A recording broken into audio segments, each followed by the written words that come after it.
The South Australian election is coming up, and it still looks like all the indications, and if the polls are wrong, they are way wrong on this, that the Labor Party is about to reclaim government just one term after losing it.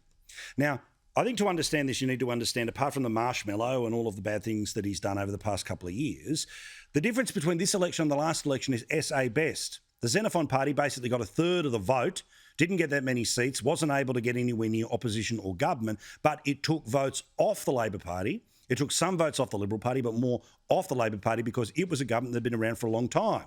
The Liberals won, but they only won by one seat. So funnily enough, when the third player isn't there, guess what? The vote goes back the way that it was, which for decades has been Labor in power in South Australia. Well, again, the latest issues when it comes to the marshmallow, and is the marshmallow cooked? According to all of this, as you see, the primary vote for the Liberal Party down 5%, Labor Party up 9%, Greens up 5%, others down, all because of that South Australia best thing. But as the People's Forum told us last night, Malinauskas won the room.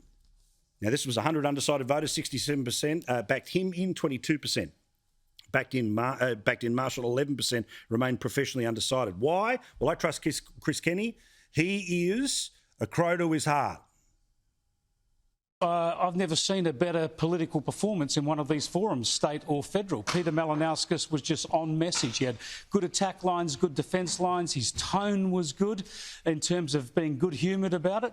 I mean, it was really quite an impressive example of political messaging, wasn't it? I got a text from someone in the East who's not familiar with the South Australian political scene, said toasted marshmallow.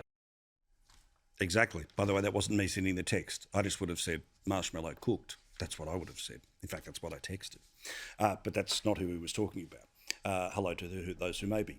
Now, also on all of this, the reason his performance was so good, Peter Malinauskas, the Labor leader, was straight, a straight shooter. And I've got to say, Liberal or Labor, this is what I want to hear from politicians. I want them to say there is a limit to our power.